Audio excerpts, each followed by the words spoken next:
Tere päevast Postimehe otsestuudiost. Terviseamet ja Tervisekassa tahavad reformida kiirabi selliselt, et enamus brigaade on kaheliikmelised ja et öösel oleks kiirabibrigaade vähem kui päeval. Meil on stuudios Tallinna kiirabi peaarst Raul Adlas. Tere päevast. Tervist. No, milliseid emotsioone see kiirabireform teis tekitab ja on see vajalik? No tegelikult peab ju ka tunnustama tervishoiu korraldajat, et tervishoid, mis vajab kindlasti reformimist, kuskilt otsast asjaga alustatakse. Ja selles mõttes mina kindlasti olen rõõmus, et nii olulist teemat on lauda võetud. Ma natukene ei ole arusaadavalt rahul sellega, et kiirabi ainukese tükina sellest suurest tervishoiusüsteemist nii põhjaliku reformi ja nii jõuliselt esimesena lauale pannakse, sest tervishoid on terviksüsteem ja teda saab ja tuleb reformida tervikuna, sest me kõik sõltume üksteisest. Aga iseenesest eesmärk, et selles muutuvas maailmas tervishoidu, mida pole ju sisuliselt reformitud viimased 25 aastat, meie seadus põhineb aastast 2001, kui 90ndate teadmiste baasil tehti olulised reformid, pärast seda ju ei ole tehtud, et põhimõtteliselt on suund õige.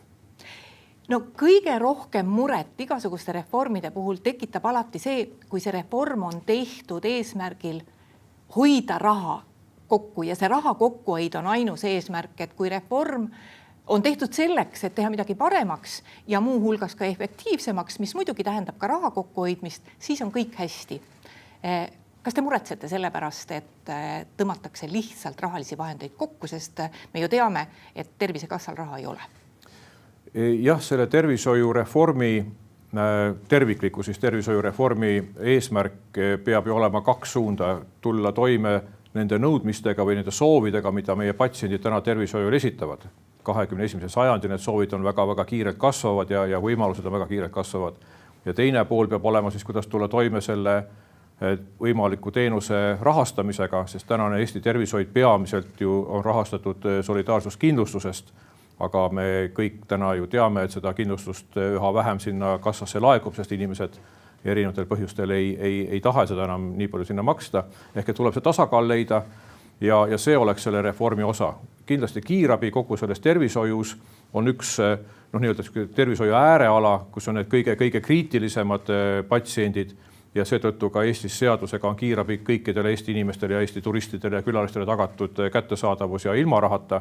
Et see on kriisimeditsiin ja seal ma olen nõus, et selle rahastamine puhtalt selle julgeoleku ja patsiendi ellujäämise mõttes on selline poolriiklikul tasandil mõistlik.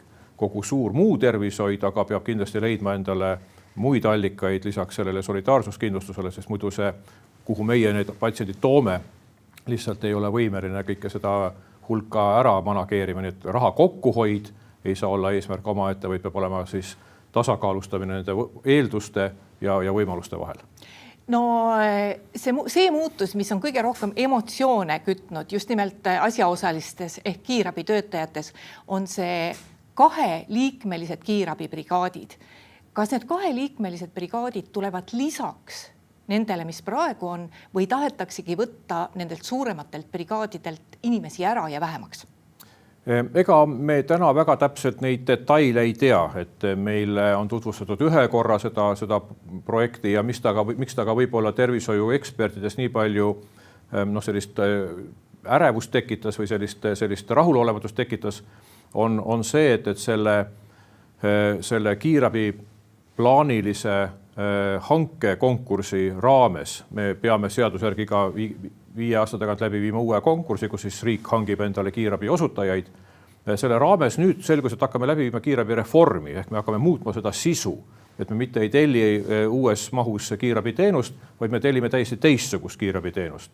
Ja see on see, mis tekitab täna segadust, sellepärast, et tõepoolest maailmas on 2 sellist konkureerivat kiirabisüsteemi. Et Eesti on sellises stay and play süsteemis, kus on siis Franco-Germaani riigid ega Venemaa ja kogu Nõukogude Liidu riigid endised.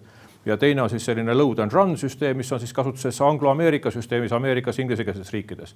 Ja seal on see kaheliikmeline paramedikute brigaad aastate sadu olnud. Ja tema peamine roll on võtta kiirelt patsient peale, kiirelt toimetada haigla erakorralise meditsiini osakonda. Meie süsteem on meditsiiniline ja meie tõesti üle poolte patsientidest ravime koha peal ja nad saavad oma siis seisundi stabiliseeritud ja saavad rahulikult pöörduda siis järgmisel tööpäeval oma perearsti juurde ravi jätkamiseks. Ja ainult pooled me toome siis erakorralise meditsiini osakonda. Erinevad süsteemid ja kogu seda nii-öelda kiirabi siis jätkav tervishoiusüsteem on ka teistsugune, ka erinev nendes riikides. Seega ei saa korraga teha nagu reformi ainult kiirabis, et teeme sellest niisuguse kaheliikmelise süsteemi ja see toob kaasa selle koormuse tõusu EMO-desse, ilma et me siis laiendaks neid EMO-sid või korraldaks ümber näiteks perearstikeskuseid. Ma nüüd täpsustan ühte asja, et ma saan aru jah, et praegu lõpeb see üks kiirabi rahastamisperiood ehk siis periood, mille jooksul riik tellib selle teenuse. Et nüüd selguski nii, et kui uus periood tuleb, siis ilma reformi täpsemalt tutvustamata juba tellitakse nii-öelda seda uue süsteemi vajadusi silmas pidades seda teenust. Natuke selline mulje jäi jah sellest esimesest tutvustavast briefingust, et me peaks justkui siis meie teenuse osutajad peaksime siis osutama seda natuke nagu põrsas kotis teenust, et riik nagu tellib, aga täpselt aru saamatu, et mis see nagu kaasa toob. Seal on hästi palju detaile, mida võib-olla kinni väga ei jää, aga et selleks, et see kiirabibrigaad suudaks teha ära seda, milleks ta on loodud. Ta on loodud eluohtlikus seisundis patsiendi stabiliseerimiseks või elustamiseks. Siis täna meie süsteemis aastakümneid me oleme seda koolitanud, on see süsteem, see tegevus, mida me sündmuskohal teeme, üles ehitatud 3 inimesel. Me elustame 3, me teeme traumahaigeid 3, me võtame sünnitusvastu 3, et see on nagu meeskonnatöö. Ja kõik meie 3 brigaadi liiget on treenitud igaüks tegema oma nii-öelda tööd, oma otsa ära. Nendes riikides, kus töötada 2, on see algoritm hoopis teistsugune. Ehk et kui me läheme nagu teistsugusele süsteemile, siis vähemalt treeninguteks, ümberõppeks, kõikide ametijuhendite ümbertöötamiseks tuleb anda mõistlik aeg. Samuti meil ei ole väga selge, kust tulevad need spetsialistid, siis, kes selle puudu oleva 3. inimese töö ära teeksid selles süsteemis. Et seal on hästi palju detaile, mis on reformi mõttes arusaadavad, kui see oleks nagu eesmärk, kui me oleksime ekspertidena modelleerinud selle Tervisekassale või ministeeriumile, oleks rääkinud, kui kaua üks või teine asi aega võtab ja mis selleks teha tuleks näiteks haiglates või tervisekeskustes.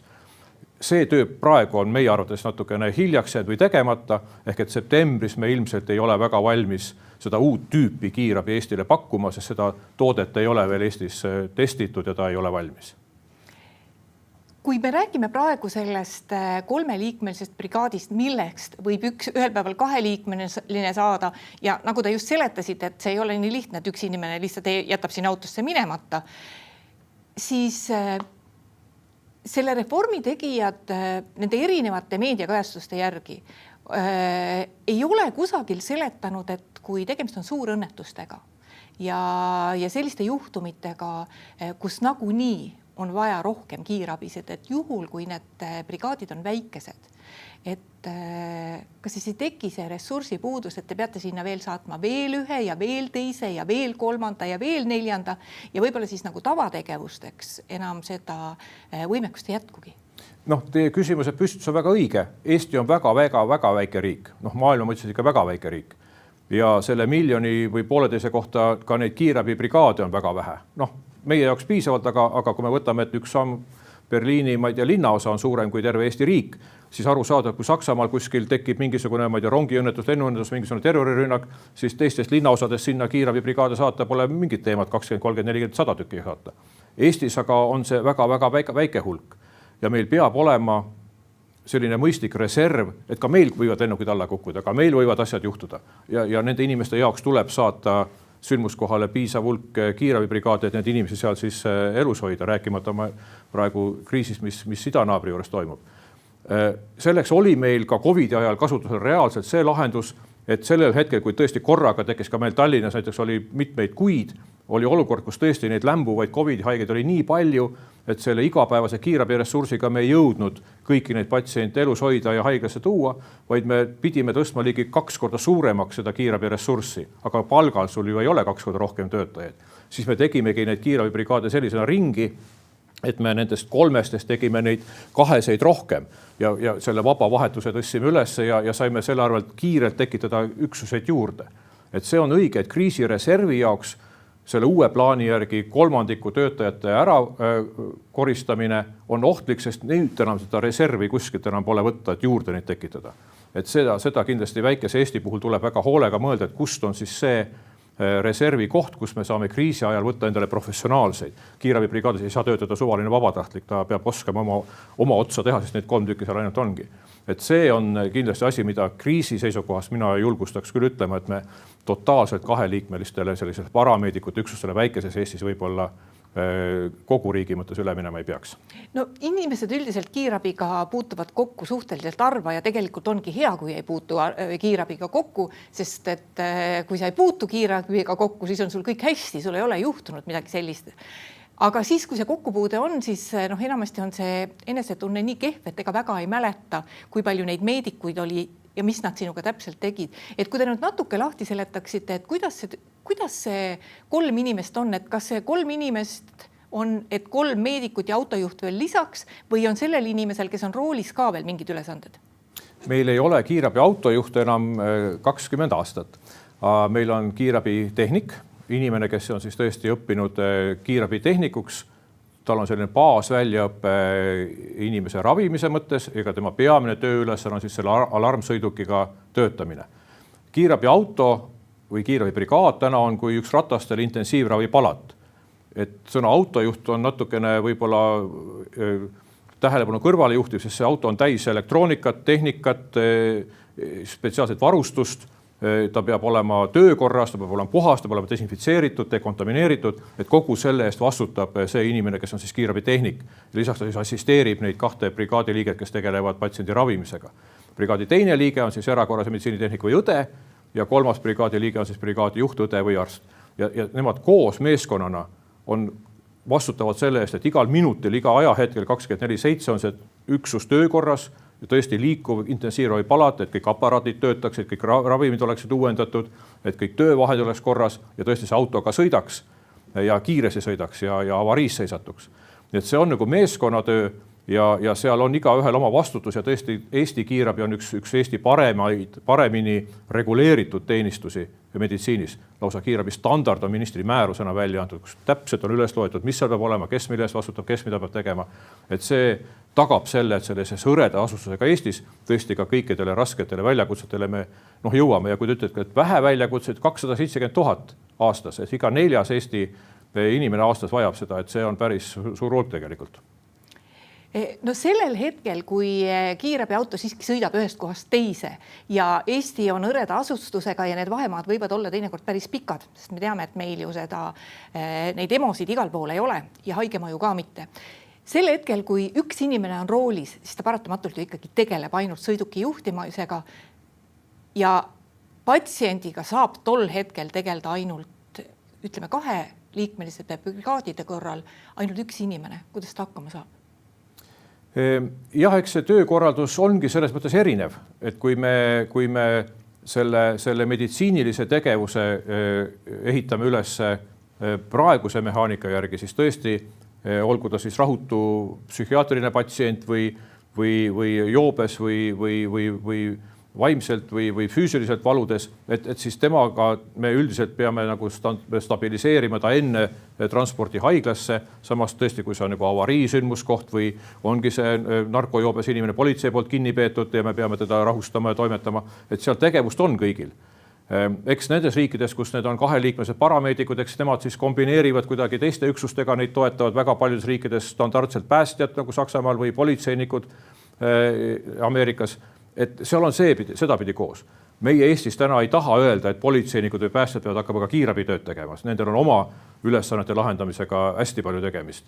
Et me peame nagu väga-väga täpselt ka vaatama, mis on nagu Eesti eripära ja just see hõreasustus on näiteks hea näide, et tõesti see distants haiglate vahel või distants selle hõreasustusega patsiendi elukoha ja selle haigla vahel, kes teda siis haiglasse võtab, võib olla päris pikk ja selle ajal me peame selle patsiendi niimoodi meditsiini tänapäevaste reeglite järgi ikkagi hoidma võimalikult komfortse ja tervena või stabiilsena. Et see vajab sellist süsteemset lähenemist. Ma ei ütle, et see võimatu on, aga see vajab sellist kompleksset lähenemist ja nende läbimodelleerimist ja testimist. No mis tõenäoliselt, nagu te ütlesite, tähendabki seda, et neid ülesandeid edaspidi sellisel juhul, kui brigaadi jääb 2 inimest ainult ja tuleb ülesandeid anda ka politseile ja päästele, sest meil just siin oli vaidlus, et kui vana inimene on pikali või haige inimene on pikali kukkunud, et kes ta siis püsti peaks tõstma. Et no tõenäoliselt, kui on 3 meedikut koha peal, siis võib-olla saab sellega hakkama, aga kui on seal vähem neid, siis tõenäoliselt tulekski paika panna, kelle ülesanne siis on veel tulla. Jah, noh, ka üldse mitte väga keerukaks minema Tallinna tüüpiline maja, 5-kordne või paneelelamu, kus ei ole lifti. Keskmine eestlane kaalub 100 kilo nagu mina. Ja kuidas mul 2 50 kilost näitsikut siis mind kannavad 5. korruselt käsitsi alla. Et see vajab sellist läbimõtlemist ja mina kindlasti täna ei poolda seda mõtet, et me hakkame oma koormust jagama politseinikele või päästjatele. Et kaugel sellest, et me peame seda küsimust lahendama hoopis teistmoodi ja selle lahenduse leidmiseks ei piisa lihtsalt, et tervishoiukulusi kontrolli alla saada, teeme tervishoidu kiirabi osas õhemaks. Et see ei ole hea vastus, sest see toob kaasa koormuse ja kulude tõusu kuskil mujal. No üks aspekt, millest veel peab rääkima, mis on nüüd välja tulnud selle reformi käigus on see, et öösel oleks kiirabibrigaade märksa vähem kui päeval. No praegu on ka vist ilmselt öösel ikkagi vähem. Ei, praegu siiski kõik need 100+ brigaadi töötavad 24/7 ühesuguse koormusega.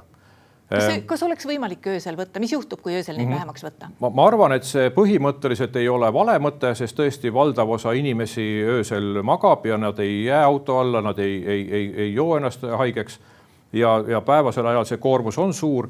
Tõsi, seda natuke sõltub. Kui me vaatame Tallinna linna, siis see nii-öelda vaikuse periood hakkab kuskil hommiku kella 4, et kuskil kella 3 veel niisugune koormus tõuseb.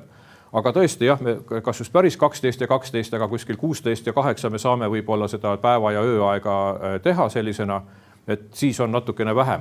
Aga väga-väga tähtis on aru saada, et siis see öine brigaad ei saa olla selle piirkonna ainukene, et me päris kinni paneme. Aga on ka meil selliseid hõreasustusega piirkondi, kus tõesti peab hakkama mõtlema, kas terve mõistusega inimene paneks sinna, ma ei tea, 100 000 brigaadi või tasuks seal võib-olla teha koostööd vabatahtlike päästjatega või mingisuguse alternatiivse mehhanismiga, mida ka maailmas on olemas. Et sellele ainukesele tõsisele väljakutsele aastas reageeriks siis võib-olla koolitatud ja varustatud siis vabatahtlikud ja siis tulevad sinna kohale professionaalidega siis natukese aja pärast. Et see kindlasti vajab tervikuna läbimõtlemist, kus üldse see professionaalne kiirabibrigaad on nagu ratsionaalne ja kus võib-olla hakkaks arendama selliseid esmase abi andjaid. Kui suur see piirkond on, kuhu läheb appi Tallinna kiirabi? Kindlasti Tallinna piiridest ikka tükk maad välja ka. Ja meie teenindame lisaks Tallinnale nii Maardut kui Viimsit ja siis kõiki neid kuldse ringi valdu, mis ümber Tallinna on. Seal ju suuri haiglaid pole, eks ju, et kui me jätame Tallinna välja, siis meie lähimad haiglad on kuskil Haapsalus, Pärnus ja Paides. Me käisime Viljandis üleheile patsienti viimas Tallinnast, et Tallinna haiglad ei ole väga palju kasvanud selle aja jooksul, aga Tallinna piirkonna rahvaarv on kasvanud. Me vaatame ka OSKA raportit, siis lähi 30 aasta jooksul me näeme kasvu Tartumaal ja Harjumaal veel suuremaks ja selle arvelt siis muudes maakondades rahvaarv väheneb. Hiiumaal veerandi võrra, Ida-Virumaal 1/3 võrra. Need on ratsionaalsed arvud, mis näitavad, et nendesse suurtesse keskustesse rahvaarv tõuseb ja seetõttu ka seal, kui natukene muutub, meil oli 3 nädalat tagasi oli ööpäevane väljakutsete arv oli 190 millegagi, ja täna üle 300. Ehk et see kõigub väga palju, see otseselt ei sõltu mingist suurest kontserdist või massiüritusest, aga lihtsalt suures linnas asjad kulgevad ja seetõttu peab kiirabil olema see valmidus ka kiiresti oma võimekust tõsta, et nendele siis väljakutsetele õigel ajal kohale jõuda. Kui keeruliseks teeb Tallinnas teie liikumine ikkagi see, et meil on Tallinnas tohutud ummikud, et vahemaa võib olla küll väike, kiirabi tuleb pilkuritega, aga seal ei ole teinekord lihtsalt kohta, kus kohast ülejäänud sellest autokolonnist mööda saada? Ma pean kuidagi ütlema, ma ei tea miks, aga Tallinnas ja ma arvan ka Eestis mujal on meie autojuhtide käitumine kiirabi suhtes erakordselt sümpaatne. Ma olen käinud väga paljudes teistes riikides. Ei hakka praegu nime nimetama, kus keegi ei tee väljagi sellest kiirabiautot, mis vilgutab selja taga. Meil autojuhid tõesti ronivad seinapidi üles, et meid möödalastes on erakordselt sümpaatne. Ja see kuidagi on olnud aastaid sellisena. Et see käitumiskultuur tõesti meid aitab ja kui me teeme ka seda aasta statistikat, kuhu me siis jõuame kohale ja kuhu me ei jõua, siis isegi väga-väga tihedates nendes ummikutes kuidagi meid ikkagi läbi lastakse. Õnneks me täna saame ka väga asjakohast informatsiooni üle siis tarkvarasüsteemide, et nendes kohtades, kus on teetööd, et on meile pakutakse ka ümbersõiduteid. Nii et tehnoloogia meid aitab, aga inimese suhtumine on fenomenaalselt tore. Nii et see on küll Tallinna puhul, et me liikluses kinni ei ja seetõttu, et keegi kuritahtlikult meid mööda ei lase. Et et selles mõttes me praegu peame ütlema, et me ikkagi kohale jõuame ja need Tallinna liiklus meid nagu väga ei sega. Ma tulen nüüd meie jutu alguse juurde tagasi, et kui need asjad kõik, mis selle kiirabireformiga võimalike muutustena on välja käidud, peaksid teoks saama. Et kui kiire on teil selleks, et hakata Tallinna kiirabitööd ümber korraldama ja inimesi teistmoodi õpetama, tööülesandeid ümber jagama, et kas te peate sellega põhimõtteliselt kohe homme hakkama tegema? Ma töötan tervishoius päris pikka aega ja üks mida minu õpetajad mulle on öelnud, on see, et tervishoid on suhteliselt konservatiivne teadus. Et siin väga äkilisi tõmblemisi ühiskond ega inimene ei andesta. Ehk ma arvan esiteks, et me saame selle kiirabireformi ikkagi kanalisse, me saame eesmärgist aru, kui meil seda selgitatakse, me saame pakkuda enda poolt, ekspertide poolt võimalusi, kuidas selle eesmärgi poole liikuda, aga liikuda õigesti, et mitte vigu teha. Aga otse vastus on siis see, et järgmise aasta lõpuks peab olema uus leping sõlmitud ja need kiirabid ja nendes asukohtades, mida siis tervishoiu korraldaja on tahtnud ette näha, need jõustuvad siis 28. aasta 1. jaanuarist. Raul Adlas, aitäh tulemast Postimehe otsesaatesse. Aitäh. Ja aitäh ka kõigile neile, kes meid täna vaatasid. Postimehe järgmine otsesaade on uue nädala esmaspäeval. Seniks lugege uudiseid postimees.ee.